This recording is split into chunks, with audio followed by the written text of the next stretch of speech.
Okay, just give me delayed response. Give me delayed response. Okay, the FU2 recording.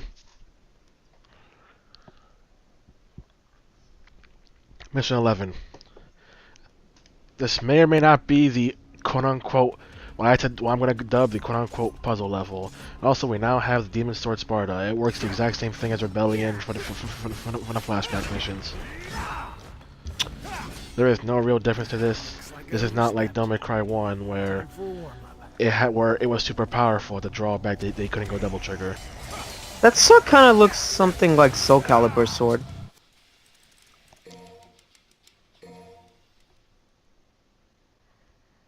We're starting this already, I see. Man, it's the first 5 seconds to the level. You gotta take a hit of first five. You might as well restart the mission. No, see, that's not how I do things. But yeah, you're saying that looks like Soul Edge.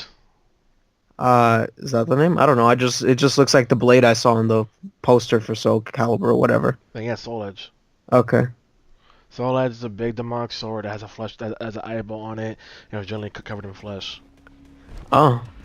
Looks like When I covered in flesh, but has fleshy bits.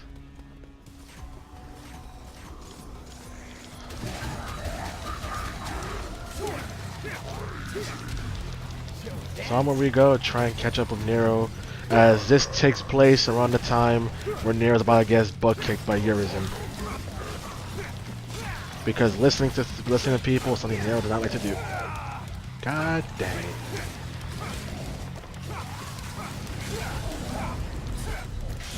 Anyway, what I talked about earlier? Can't remember.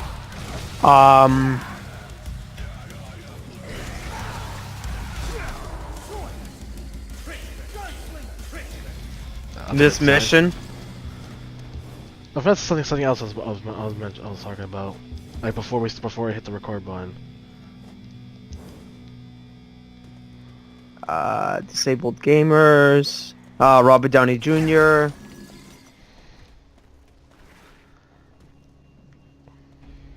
Anyway, I forget things literally 2 seconds after the fact. I gotta scroll my brain when I'm trying to remember what I was talking about.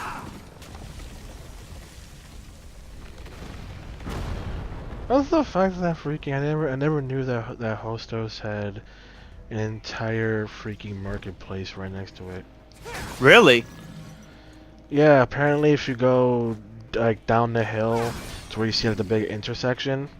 No, I'm saying you never knew this? No, I never went down there.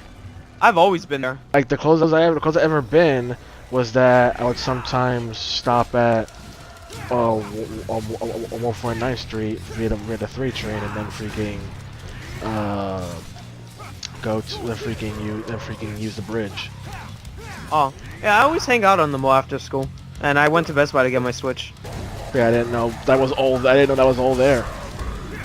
There was GameStop. There was a Chuck E. Cheese. There's the Home Depot. Yep. Because God forbid someone puts a Home Depot in Manhattan.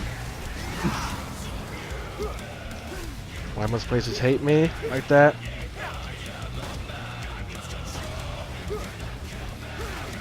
Anywho, just like there's so much stuff that I never knew about.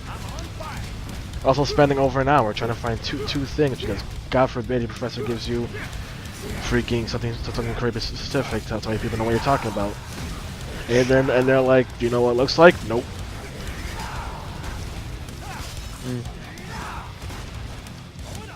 So I can't remember what the original topic was.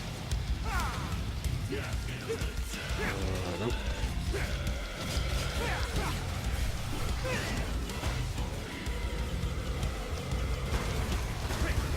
So oh yeah, I already know how you enjoyed that quote-unquote Best Buy Direct. Best Buy Direct? Yes. What Best Buy Direct? That's what people nickname the freaking Best Buy leaks. Saying, thanks for showing up to the Best Buy Direct. You fucking goddamn right I enjoyed that. I'm more interested in the links to the passport. It's like, why would you put it into pass on Switch unless you were like freaking remaking or something? Because why would you have a retail entry for that, seeing as it's a freaking SNES game? I mean, hey, if they bring a SNES game to Switch, that gives hope for Super Metroid, so... More for me. You do realize it'll be under the NES Classics thing, which requires online, right? Which you probably already have. Now that I think about it, never mind. Go off myself.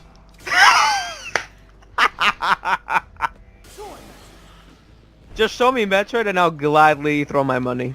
That reminds me. Did you get your Nintendo Online from buying it or from the current Prime free thing you get for having Twitch Prime, Amazon Prime? I'm still my 7-day free trial doesn't end until Sunday. After that, I'll redeem my Twitch Prime thingy. Might as well do it now. Kind of stacks anything anyway. It stacks? I mean, the whole point of the deal is that if you claim it now, you get like 90 days free.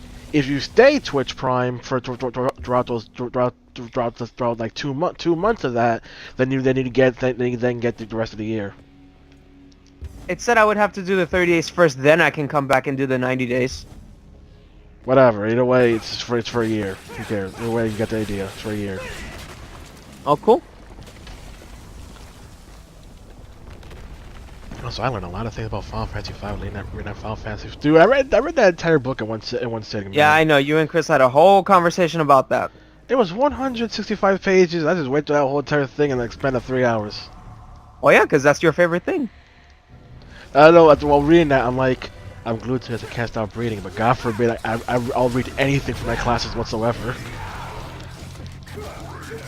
There's only like one person in my class who's genuinely like interested in the stuff we actually read about, because that's his thing. It's like American history. That's what he lives for. I got other books for Kingdom Hearts 2, Super Mario Brothers 2, both the Japanese and North American version, Super Mario Bros 3. I got off from the bundle deal with deal. Also, I clarified that one earlier. Never mind then. I don't remember any interesting bits about. Oh yeah, I remember. One interesting bits of Final Fantasy V was the first one in the series to have super bosses, and the reason that's the first one to have super bosses is because essentially the final boss of the Final Fantasy 3 was apparently the feedback was that it was super difficult, which developers didn't realize because they made the game. So that's why they decided to make super hard bosses optional, and Final Fantasy V was the first one to have it. Also, Final Fantasy V was the first Final Fantasy to go, like, mainstream Japan.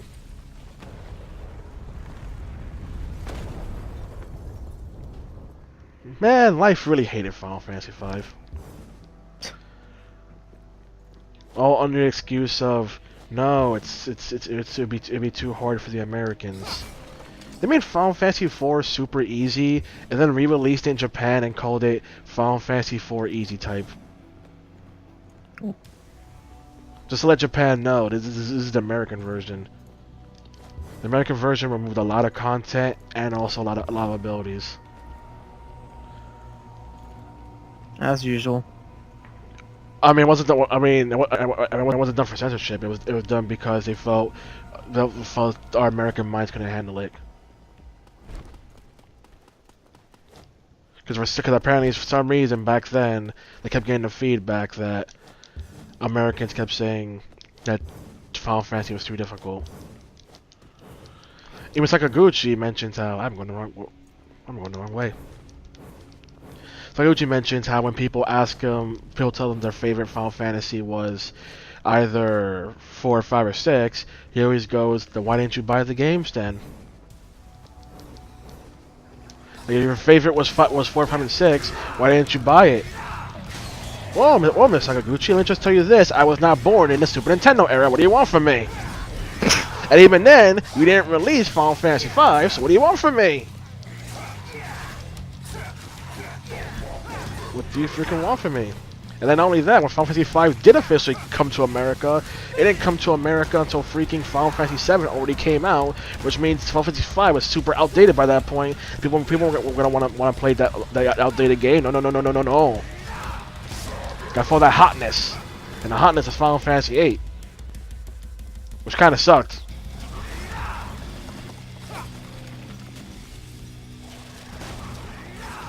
Also, very poor translation. Like, Final Fantasy V, You're already saying the extra. You know what I'm talking about with the she talked like a pirate.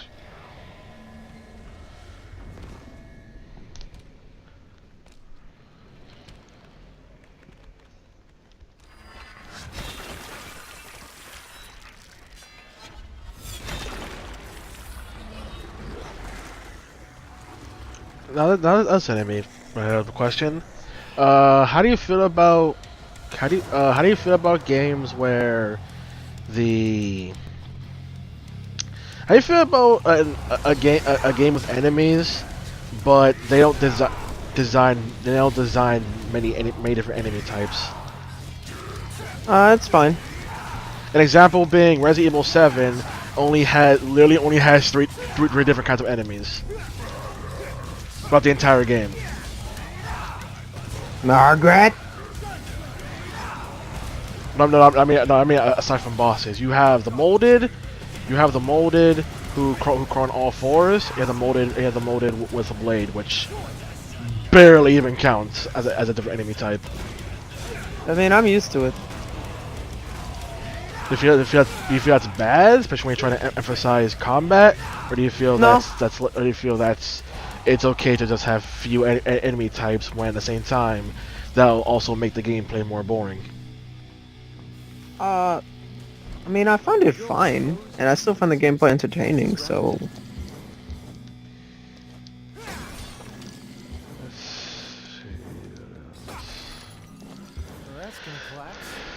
Let's see.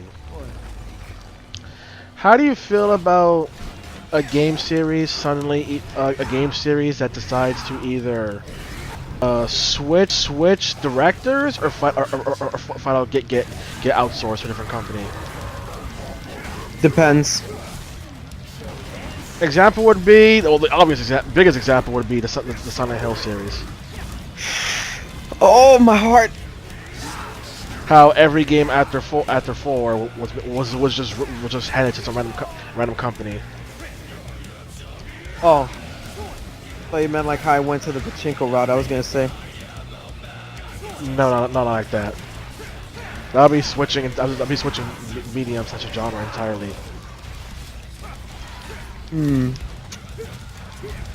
Again, it depends. Because, like, I enjoyed Downpour. Most people say they don't like Downpour, is the thing.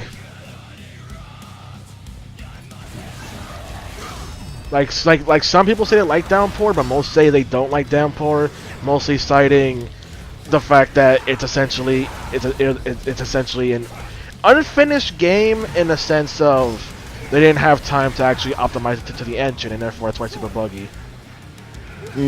Like, the company had no idea how to use Unreal Engine 3, and that's why the game is super janky.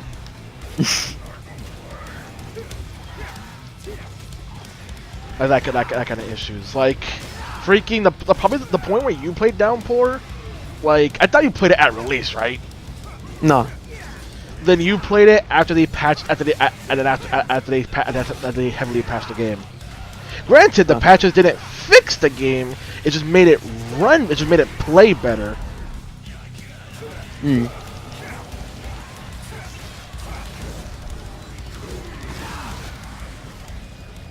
Okay. I didn't expect the enemy to blow up the other one. That was a question. That's a specific question. How do you feel about enemies that explode either when they're almost dead or upon death? It's cool. Then you sir have not played Sonic Battles. Ooh! For the Game Boy? Game Boy Advance. Yes, I have.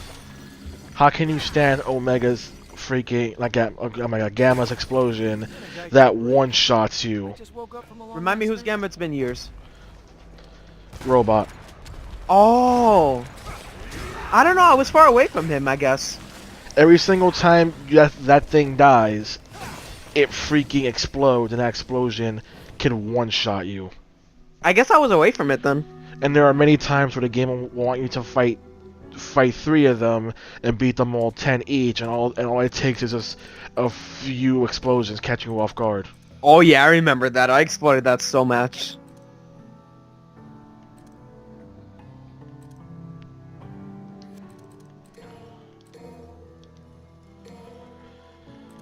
That upgrade says we got abilities, enemy step, no.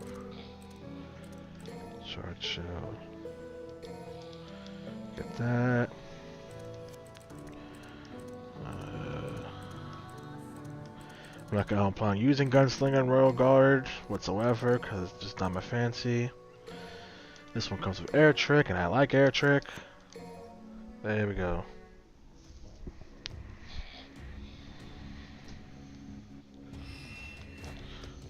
Oh, so how's Dragon Ball Super card game thing?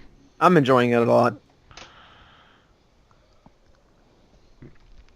I gotta lie, I'm actually surprised at the amount of excitement that game's generating so far. Cause I didn't expect it to be that big of a deal. Yeah, we've always wanted Dragon Ball Heroes to come to the West.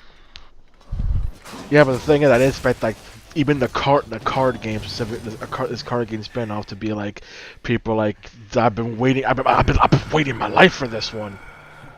Because it's like fan service up the ass, I guess. So it's like that's what makes it more appealing. So are Sonic Runners and so are Sonic Runners and up to that game. The answer is Sega shut it down because they were stupid. How about I take you in a little? That freaking iOS Sonic freaking Auto Runner game was Sonic fan service up the butt. It even created its own lore.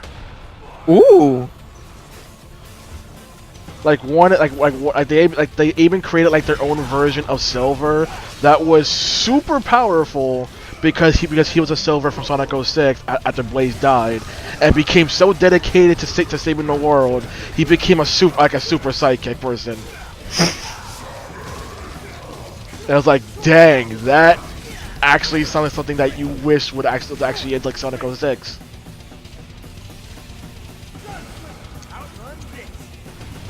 Rather than nothing it got.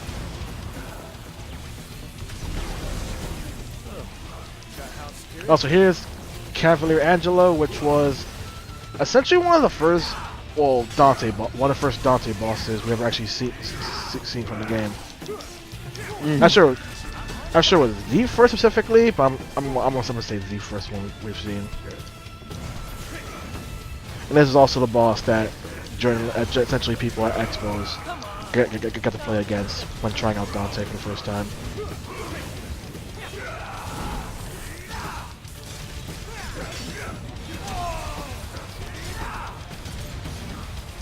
Switch guns. Yeah, that's the entire thing of switching companies. Another example could be like freaking for Silent Hill, Silent Hill freaking I mean we got Origins and Homecoming, so really I can just take my pick. Or even how I didn't play either of those two. That's the thing. I've seen a lot of people say they actually like Homecoming, but they like it for the reasons that it does not make a Silent Hill game. It's a problem. Oh.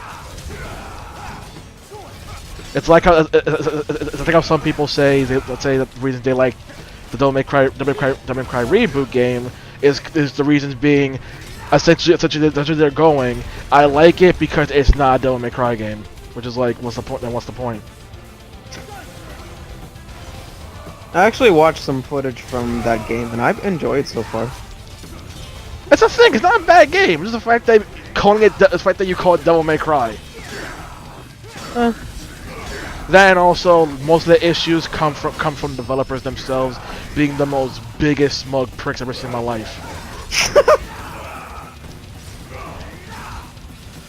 Like, freaking this guy, like, question, how you like Dante in this game so far? He seems cool. According to him, this Dante is trash and garbage. Okay. And that you are wrong for liking this. Okay.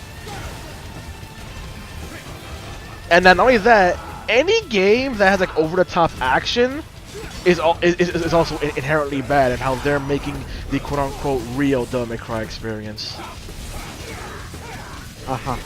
And now they want like Devil May Cry 4's story is so bad, which granted, it kinda is. He's not wrong. And that they're doing it justice, but they made the worst story, the worst storyline in the entire series. Like 2 is just boring. The reboot is flat out just bad with its story. It tries to be like we're gonna be super great and have great characters, like you don't, though. Instead, you have constant swearing because you're trying to be super edgy. You ever seen where Reboot Dante tries to cut open his own, tries to cut open his own body to poke his heart, just to make sure he's still alive. Also, they changed it from being half demon and half human to half demon, half angel, which is stupid when you're supposed to be when you're fighting for humanity. Oh, hello there. Took it a little too much. Wait, did you just notice, Trish? Yeah, I wasn't looking. Hello there, Trish. That butt was censored on PS4, which I still think is a more style thing. What Capcom actually updated the game to remove the censorship. So what do I know? God damn you, Capcom. I said they removed it. Oh, okay. I literally just said they removed it recently. Rib Crow guy. What do you mean? Griffin went after him. Oh, okay. Now he's stuck with a naked woman. Where have I seen this before? I don't know. Where have you seen it before? In porn, damn it.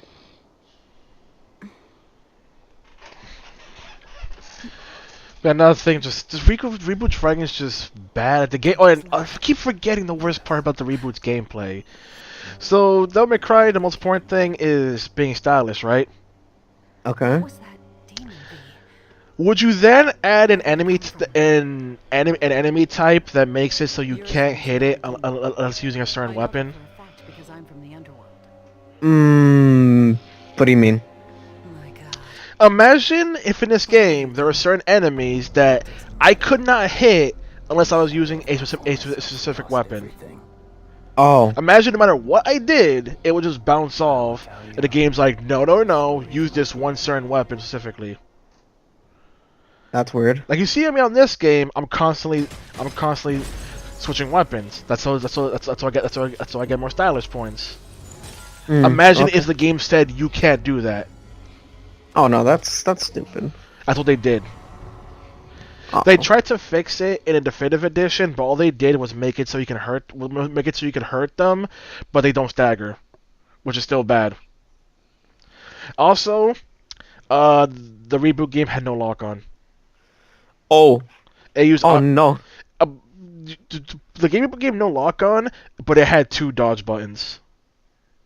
Oh. Both L1 R1 were the sort of same thing, dodge. I like my lock-ons. No, they said no because about lock-on, not all lock-on. In the definitive edition, they actually added in a lock-on button. Problem is, the game's not built for it, so it actually makes it more awkward. Like how in this game, like you know how I keep doing like these uppercut attacks? Yeah. I do that by holding lock-on, pressing back, and the melee button. In the reboot, you do an uppercut by hitting circle. So if you think about the other games where it's, oh, I do this, you won't do that. Because that's how the game was made. Wait a minute. Is this who I think it is? It's the person who stole Nero's arm. There's only one person I know with that sword. I mean, I can think of like 3.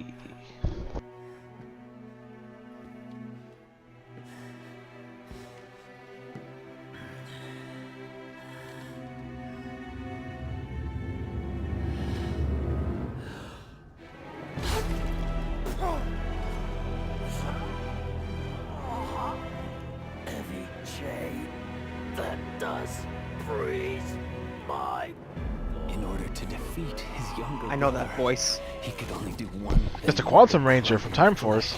No, it isn't. It's Virgil. No, it is. Oh, it is the Quantum Ranger from Time Force. With the strength of the Yamato. Remember how I said this game has a naked model of V? Now you see where it came from. The man became a true devil.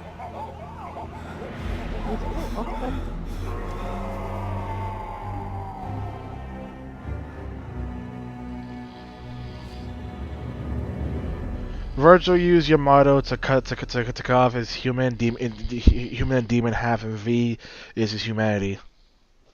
Well, now. V is humanity, and Urizen, or your reason, Crumbling flesh. is his demon side. What little demonic power I have left. Your reason being what V told Dante when he said he's your reason for fighting. Separating and regaining my human soul, I've realized. Oh, so that's why Urizen can beat down Dante. Realized how important everything Cuts was. Virgil. Everything I've thrown away in my pursuit of power. My question is, why is Virgil's human side Foolish. freaking the epitome of goth? I thought that maybe Cue the Linkin Park. change my No. mistakes. Maybe right my wrong. Tell me.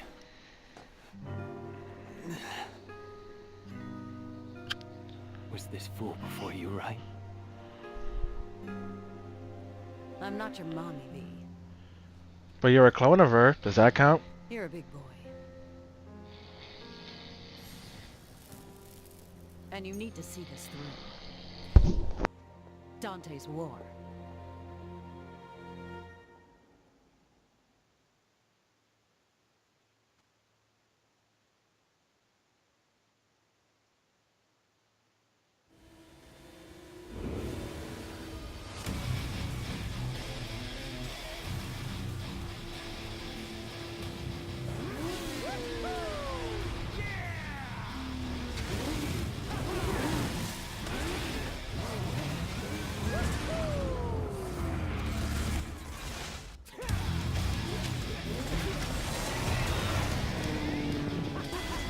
Fun fact, they actually wanted to make a weapon like this since Devil May Cry 3, but PS2 hard work couldn't handle it. How's that for rotation? PS2 was like, what? So instead they had to settle for doing a cutscene where Dante beats up demons with a motorcycle instead. Also, I cannot find a single good use for that weapon whatsoever. I don't like it. Mm. It is so slow. It's way more annoying than fun. Because of how it's supposed to be super slow. Because it's meant to be more about creating more hits. About to take a dump on a Devil May Cry reboot game. What else do you think of about the reboot game?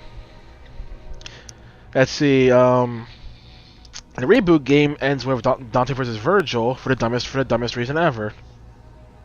Okay. So apparently Virgil the whole time planned to essentially be the new king of the human world, and he legitimately thought everyone was in on this. And when they went like, "You're gonna do what now?" Like, wait, what do you mean what? I thought we were all in on this. Like, you never said that. It is so dumb. Like, he never told anyone what his plan was and just assumed they were all for it. And all of a sudden, rather than just, argue with words, nah, I gotta kill each other for some reason. Guys, you argued for all of 1 minute. You don't gotta kill each other. Meanwhile, Cat, what the devs called the first time Devil May Cry series ever had a super strong independent female character, literally hides behind a trash can. Dante says take cover, and she literally just walks behind a trash can, and that's where she stays for the whole entire fight. I remind you, the guys insulted Trish and Lady, but that character right there, who had to be saved multiple times throughout the entire game, she's the great female character.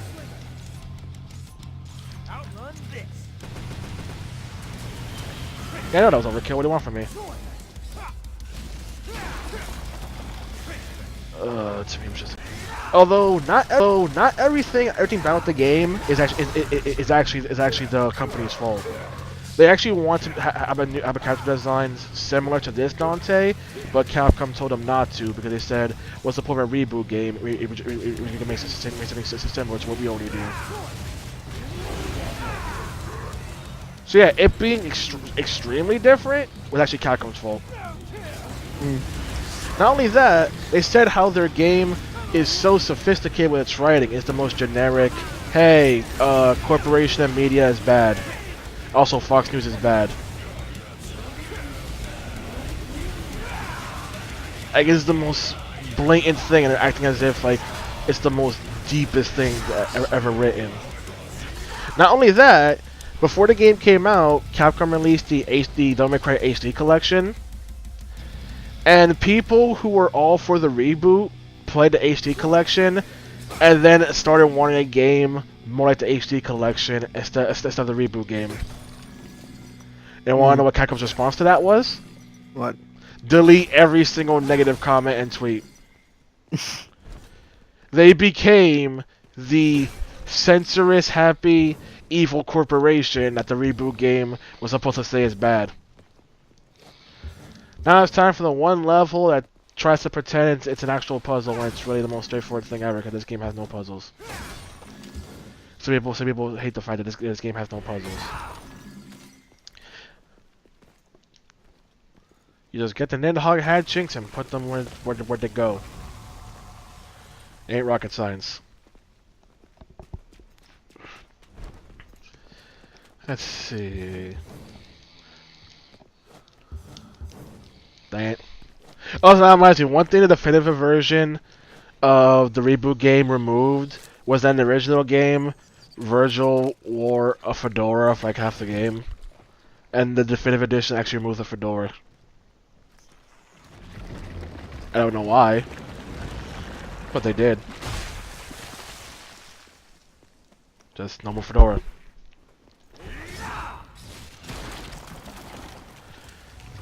Let's talk about the actual positives of the reboot game.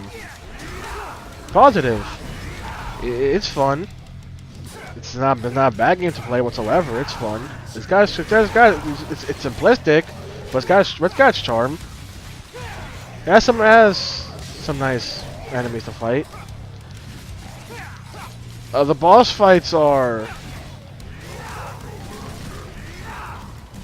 So the level design is actually pretty cool. I mean, it has the best platforming in the entire series, because it was built around the platforming.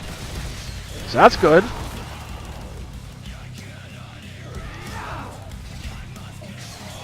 If I sound like I'm struggling to find compliments, that's because I am.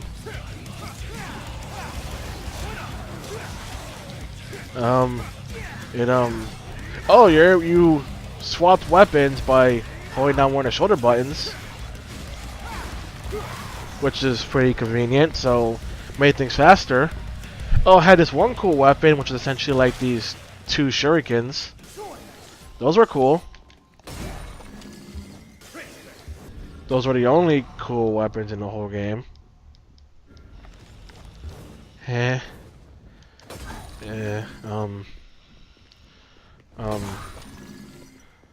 like the art style and the idea and the concept of Limbo coming out, and the concept of the city being alive. And Armando, quick switch topics. I ran out of things to say about the reboot game that isn't negative. I don't know what to say. I ran out of positives. There's a lot more wrong with the game than there is good. Also, welcome to my most hated any type of solely because it teleports.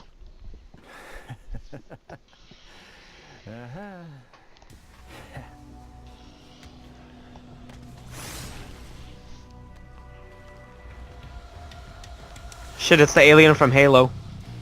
The Covenant. That. Which reminds me, we actually might be getting Halo Reach this month. Oh, nice. Keyword being might, because I know that right now that's currently in beta.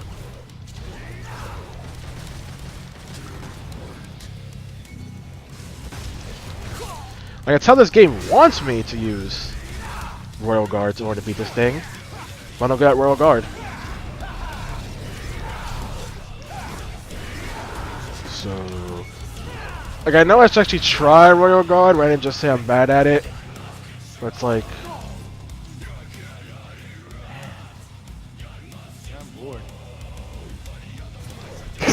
just casually walks to you. See? Told you I'm bad at it. Broke my guard already.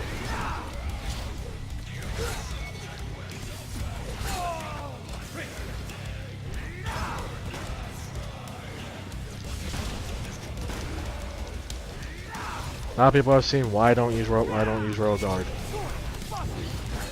Precision timing is not my thing.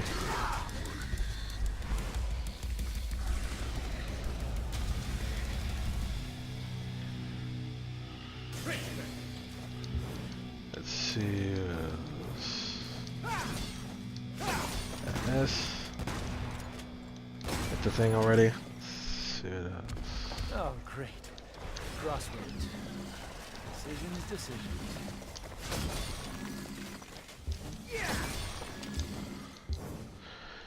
I was thinking about I was thinking about earlier.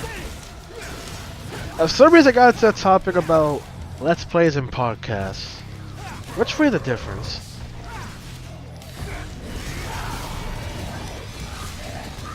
Can you answer that? Oh, it was a question? Yeah, let's Plays and podcasts. What's really the difference at this point? I mean, podcast is just a voice and Let's Play is actual video. How many people actually watch the video part of a Let's Play? I mean, if you have a high subscriber count. Let's be honest here. Even many people just say they just use Let's Plays as background noise. Oh. 'Cause they care more about what the person's saying. Oh, okay. And even then, there are also podcasts that are pretty much live streams, where you can see the people who are part of the podcast talking. So even podcasts can't make visual elements of them. So I figure at this point, what's even the difference between the two?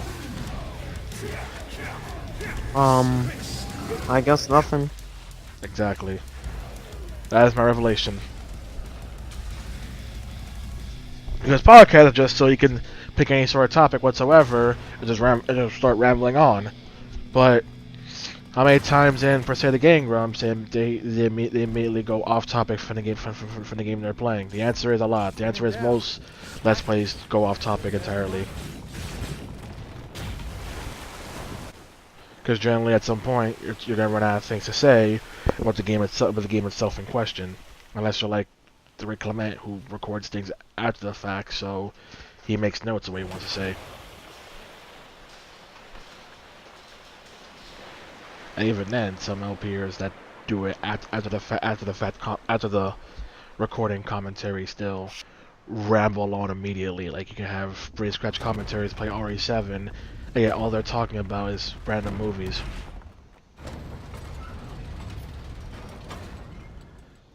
That's just gonna open bit by bit. Here comes the blood.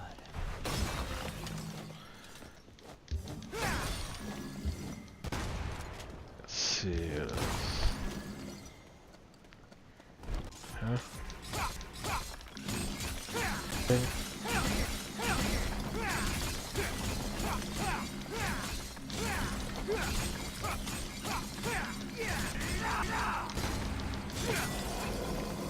So that's very broken. Great.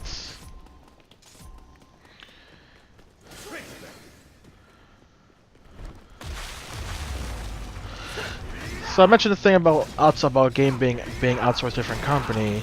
How do you feel about a game being outsourced to a different part of a company? Depends what's given.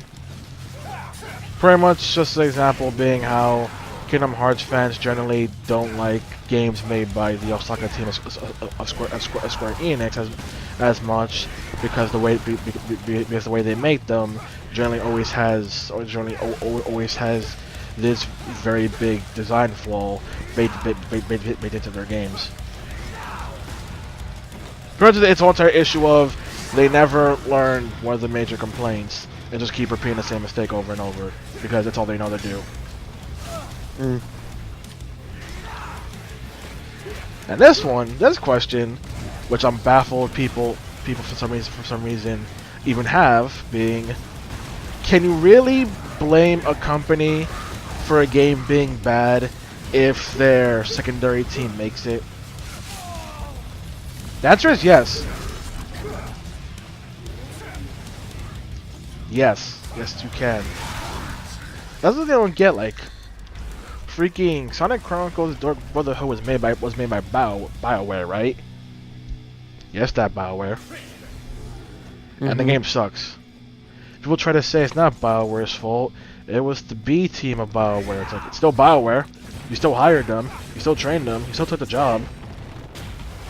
Why try to make excuses for them? Like, if you thought they were gonna do a good job, then why'd you hire them? Want to keep Mr. Demon King waiting? Gotta pick up the pace. Like, why'd you hire them? The same thing with Square Enix and your Osaka team. People being like, well, it's not the fault of the game. It's the Osaka team. They're still hired to do the job. They still got paid for the job. So clearly, someone out there clearly they've still been trusted. So I don't care. You trusted them to represent you, and if they screw up, that looks bad on you as a whole. It's like telling a company. It's like if a freaking employee in a company screws up, and people are like, don't blame the whole company for that one guy did. It's like, you still hired them. You decided to do a good job. They represent you. Same thing when people freaking put on their Twitter bios how they work at so and so company, and then somehow get shocked when people take their actions as representing their company. It's like, what you expect when you literally advertise it right there and then. Like, what you really expect? Like, come on. Let's not be stupid. Let's not be stupid here. Where did you even? What the fuck?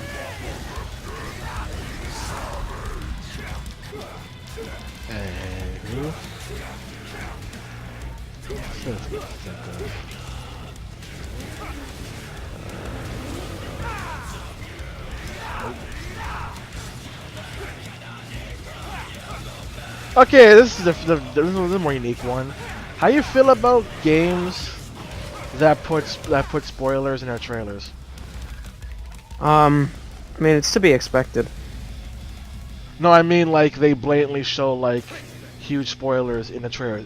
Like it's not even a sense of you won't know it's a spoiler until you play the game. It's a sense of even without playing the game, it's a spoiler. Spoiler. I don't mind. Like you saw, like the whole entire thing that cartoon we just had with freaking Virgil freaking splitting himself. Yeah. That was pretty much shown. That was pretty much just shown in the trailers. And it's like you weren't supposed to show to your that was the thing. Because that doesn't show up until more than halfway into the freaking game. Another case being Final Fantasy 13-2, being the fact that it showed the final choice in the game was shown was shown in the trailer. Literally the aftermath of the final battle was shown in the trailer. It's like, what? Now this one's more JRPG specific. How do you feel about a game that tries to surprise you, like an RPG tries to surprise you on who's gonna be part of your party, but then shows you the entire party on the box art? It's fine. As Zelda being Persona 4, you're trying to find the killer, and there's a point where you pretty much feel like you found the killer, but then you're like, that can't be the case. Because there's clearly someone else on this box art who's not in this party, so clearly you're trying. So clearly you're lying to me. That kind of thing, where it's like you didn't put it in the box, then your whole entire fake thing could have worked.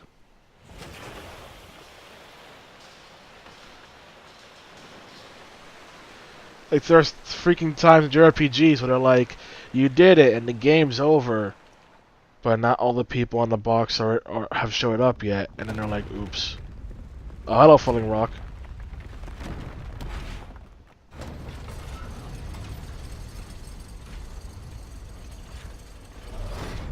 Now it's open. That should be all of them. It's been Wasn't a while since I used my brain this much. wasn't that a super difficult puzzle I had to solve? Yep. And totally not so super straightforward that you can't even call it a puzzle.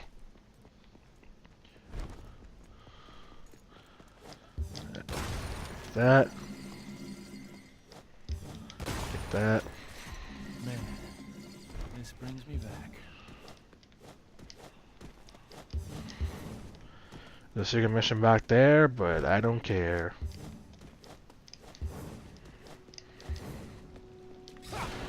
Let's see what else.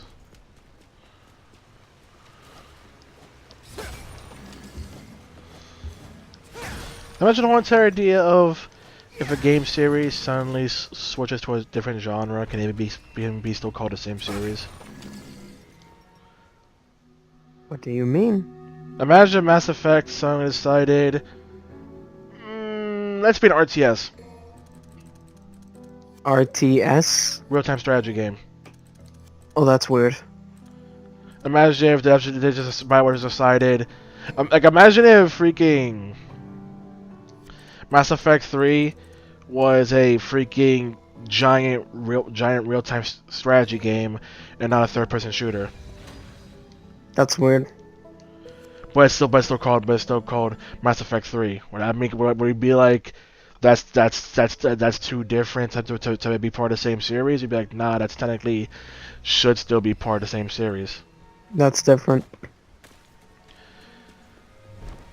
It's like how one of the whole points of Kingdom Hearts was to be a fully fledged action version of Final Fantasy, but then Final Fantasy 15 decided to turn to an action game, so where it's like, is that really even Final Fantasy anymore?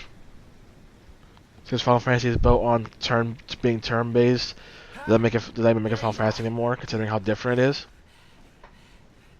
Hey, what's wrong with you?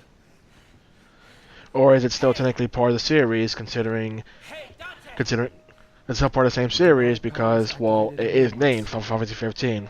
When Virgil lovingly jammed this through my chest, I always wondered.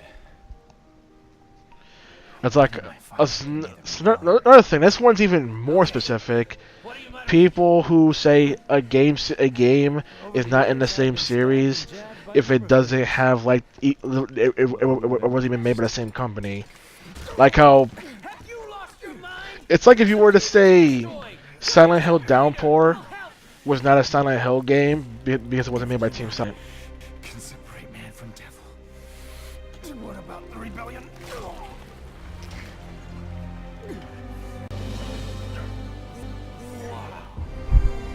You are absorbing the Sparta.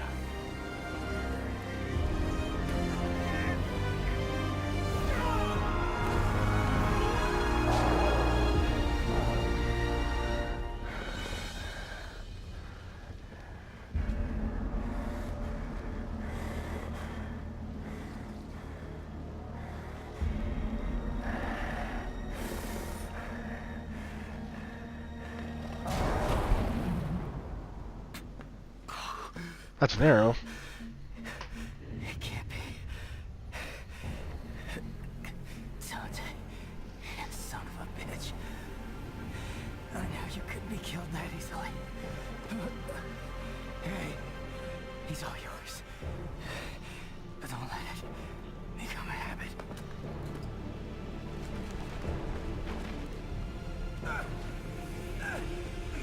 Win, Dante! Win!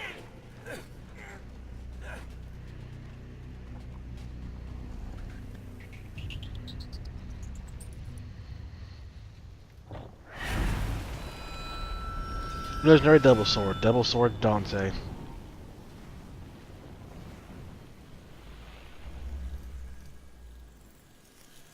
I'll just put my barrier right in front of me for safety.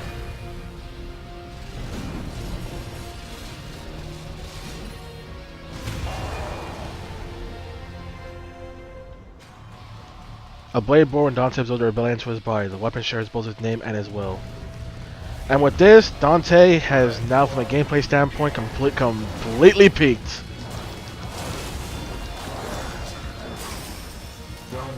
As we get the Sin double trigger. You want to talk? You know what you look like? I can't forget how different freaking the double swords Dante works. Like imagine imagine if I was doing stuff from Swordmaster, but now it's all just mapped to the weapon.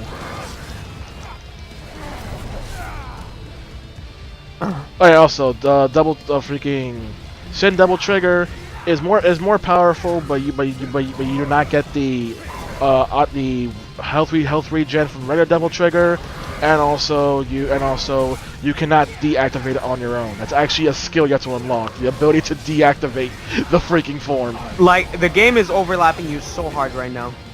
I know it's dramatic, ain't it?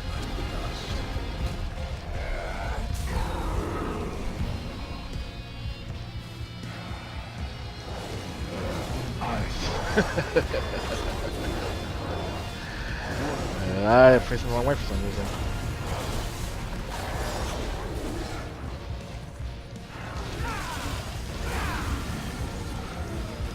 That. As long as you live, you will not understand.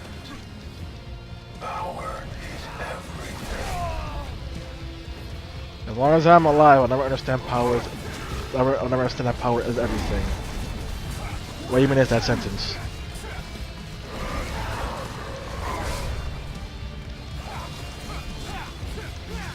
I was about to mention you have to fuel Sin double trigger by feeding your regular double trigger bar into the meter. So big risk versus, so there you see your big risk versus reward factor of Sin double trigger.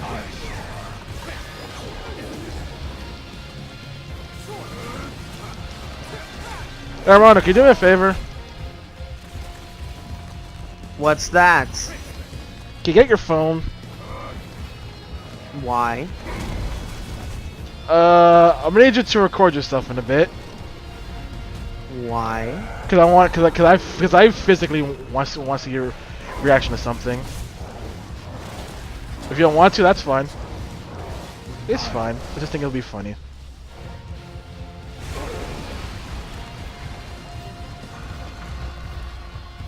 All this time, and you still don't get it.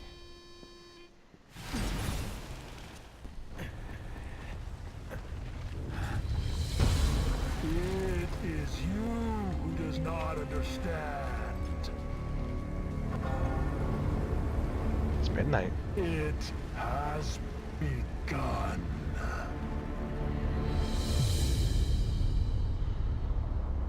My question is, why is it Virgil removing his demon self makes him a big giant demon tentacle man? We don't ask these questions. Considering prior to this, going double trigger always made the both of them into freaking bug people. What's happening? Bad news! Gotta go now! That houseplant is pissed off!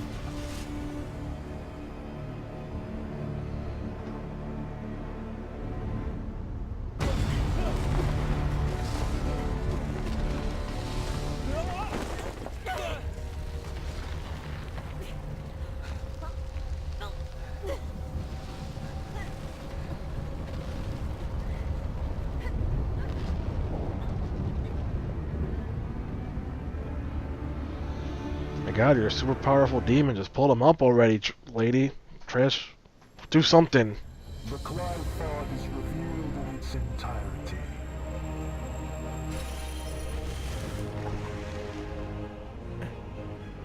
This inconvenience matters not.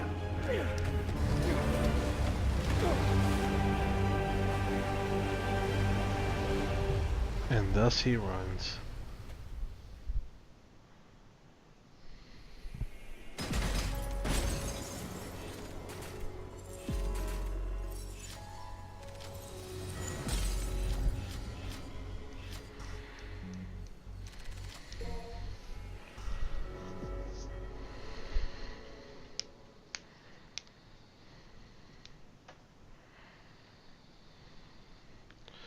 So what else I can think of.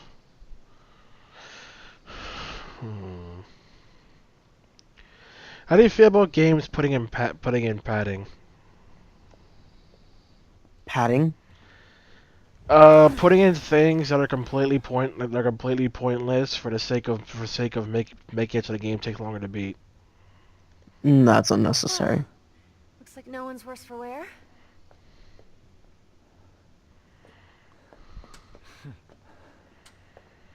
I'm just gonna double check.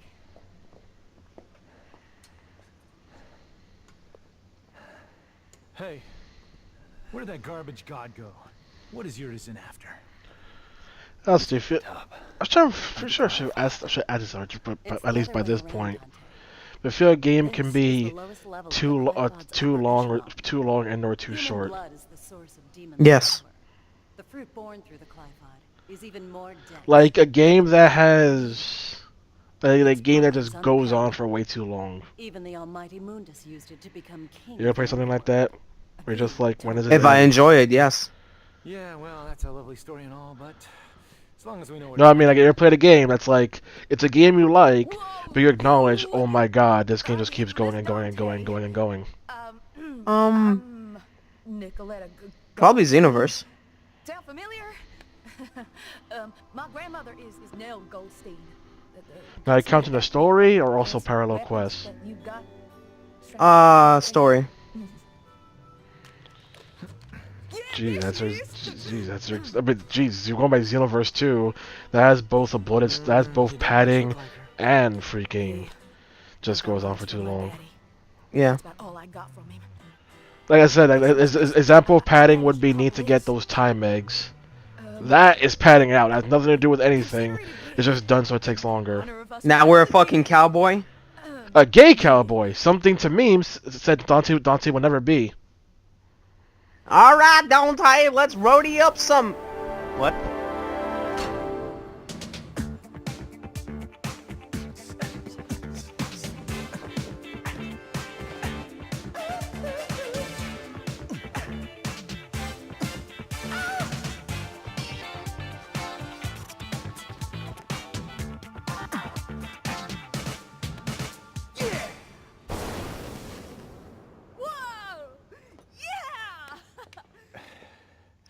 So when is this game getting Game of the Year?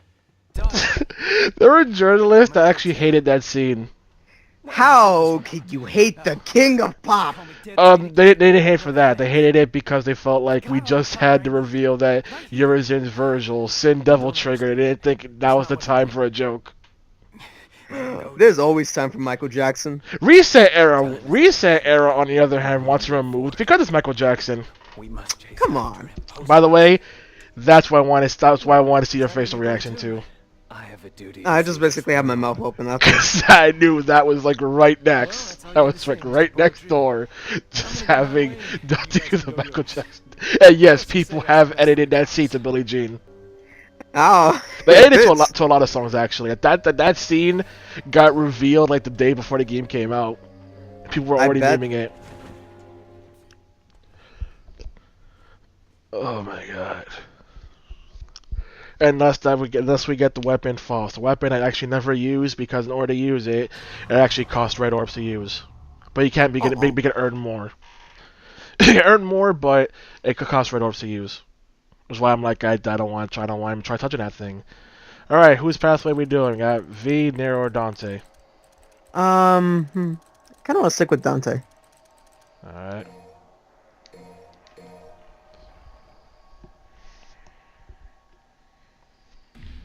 Yeah, that's the scene. I knew it was coming. I was waiting for it. I was waiting for it. Oh, when I saw that scene, I was like, Huh. This would be something I would actually pay attention to. Like, I was hoping you didn't know about that scene, because like I said, it got memed. No, I haven't seen it. Like, it was all over Twitter the day before the game even came out. Because I'm Oh. like, please tell me you didn't see that scene, otherwise I'm gonna be so upset. Oh.